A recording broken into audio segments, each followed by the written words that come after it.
दोस्तों आप उस समय में जी रहे हो। एक ऐसा समय है ये, कलयुग भी बोलते हैं उसको, कलयुग भी बोलते हैं एंड कर्म युग भी बोलते हैं।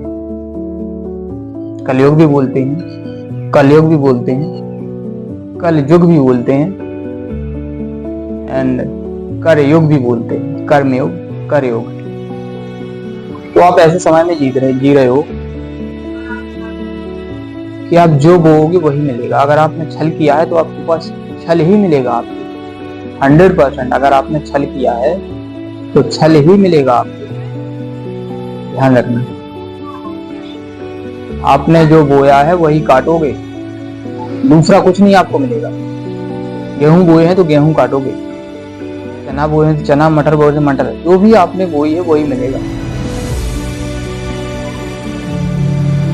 तो छल किया है, बट अगर गलत नियत से किया है तो आप डूब जाओगे, बट अगर सही तरीके से किया है तो आप उभर जाओगे। आप उस चीज से निकल आओगे, बाहर निकल आओगे। तो आप उस समय में जी रहे हो, जो किया है वही पाओगे। ये सही है, ये एक्चुअल में सही है। एंड भगवान राम ने भी छल से बाली को मारा था। भगवान राम ने भी छल से बाली को मारा था। तो ध्यान रखना, छल। लेकिन बाद में बाली ने कहा था, किसके लिए मारा था? उसके भाई के लिए। किसके लिए मारा था? उसके भाई के लिए। वो बदला लेना चाह रहा था। तो ध्यान रहे, आप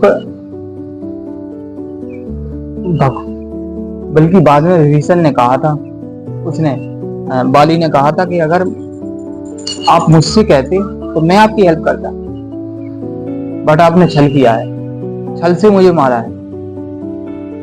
सामने से भगवान राम भी जानते थे कि उसको मुश्किल ही में मार पाऊं, मुश्किल में मारा था, लेकिन बाली को मारा था। लेकिन बाली ने बाद में कहा था कि अगर मुझसे आप कहते, माता सीता को आपके सामने खड़ा कर देता मैं। बिकॉज सब लोग जानते हैं कि बाली में इतनी ताकत थी, जिससे वो युद्ध करता था, जिससे लड़ाई करता था, उसकी आधी ताकत उसमें आ जाती थी, उसकी आधी ताकत। तो सोचो आप, बाली कुछ भी कर सकता है। Thank you for watching.